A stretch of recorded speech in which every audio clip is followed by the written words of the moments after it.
Hey teacher friends, in this video I'm going to share more ways to help you survive until the end of the school year. By the end of the video, you'll have 3 activity ideas to use in your classroom to help make the last few days of school go more smoothly and have more fun.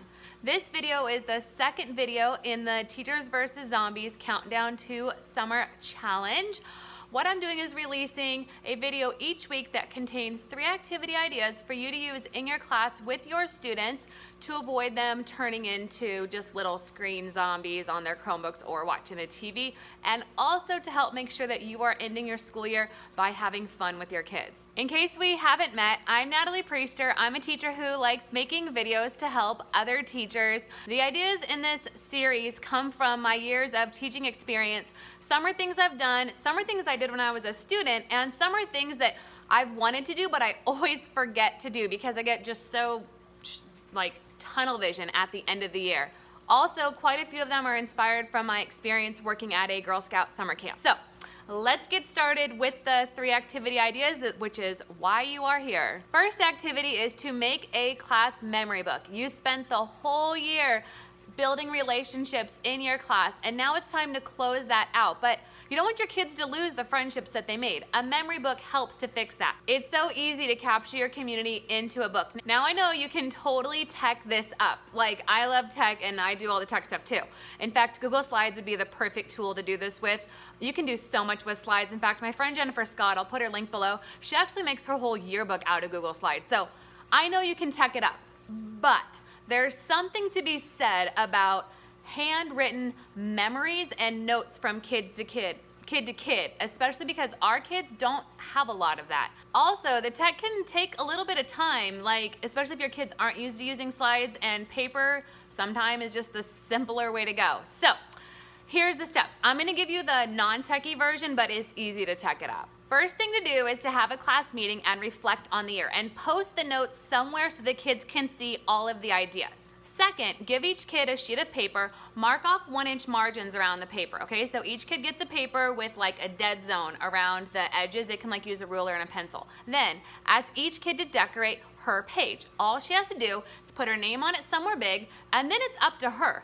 I recommend including things like social media links. You can have the kids include their best memories of the class, funny things that happened, notes to their friends, pictures of the year, drawings, comics, anything that helps to capture that class culture and that student's identity into the book. Then review each page. Now you're the teacher, so the kids just give you a draft. So look over each page, make sure you approve it. Then of course have each kid make the final draft. I should have said this a minute ago, but I would have the kids do the first draft in pencil and then the final draft in a fine tip Sharpie or some sort of pen that's a little bit darker. Next, ask one of your overachievers to create the cover for you. You know that they'll totally do that and make it all pretty and fancy. Then collect all of the pages and have someone photocopy them for you, and then just put them into a little book with 3 staples down the side, and pick a day in class to distribute the book and just look at what everybody wrote. It's so easy and the kids will love it. They probably don't have anything like this, especially if they're middle school kids or high school kids. If you teach high school and you teach something like drama or leadership or band, oh my God, this is such a great activity for your kids because they spent so much time together throughout the year. And the school yearbook is one thing, but it's not as intimate as a class yearbook. As you can tell, this one takes a little bit of time, which is why it's the hard activity on my list.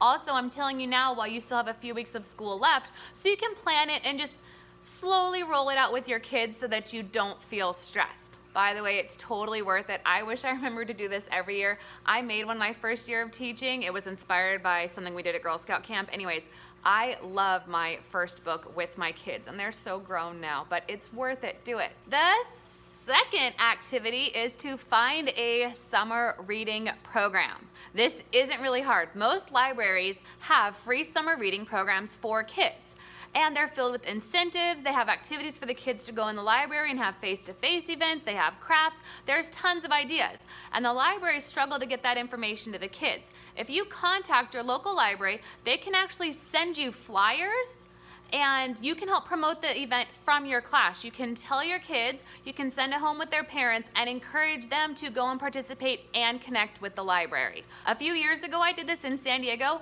and the San Diego County Library actually sent me a whole box of incentives to use with my kids. Like they had charts for the kids and bookmarks, and they were like fun goggles in there. They had stuff ready to give to the kids to encourage them, so I was able to use it with my kids during summer school. It was also residential, so I could touch base with my kids. Anyways, the libraries have stuff and they will give it to you. Just ask. In addition to this, getting kids to read, which we always love to do as teachers, it also helps to send a message to your kids that you care about their lifelong learning commitment and that you want them to keep reading even after they pass away from your class and go on to that next grade. Oh, I just thought of something else.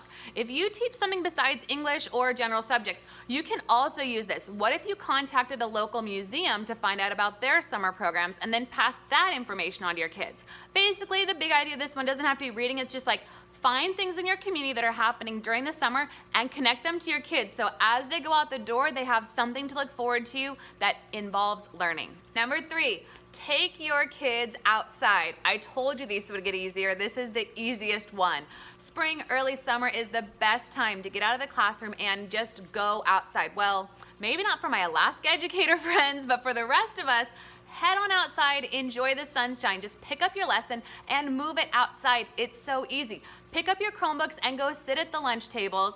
Take some clipboards and go do some art, or just take your books and lay under the trees on the grass and read, or read aloud to your kids. It's the perfect way to kind of get yourself ready for summer, and we all want it so bad anyways, right? We're looking forward to being out of our classrooms and out of the fluorescent lights and into nature as part of summer, whether it's at the beach or hiking. So give your kids a taste of it now because they are ready for it. Side note, if you teach really hyper middle schoolers like me, I have some tips for you. First, make sure you go over expectations before you go outside, and then set boundaries. I used to do this at summer camp. So say you can sit anywhere between this tree, and this building. So give them boundaries and say, pick your spot in this area so you can totally see all the kids, but they still feel like it's flexible. So make sure you kind of maintain some structure when you go outside so you will be successful. Once you're outside, remember, even yourself, just inhale, breathe, relax, take some pictures, and just enjoy that time and watch your kids because they're normally really cute once they go outside. Alrighty, teacher friends. Well, it's not the end of the school year yet, but that's the end of this week's activities.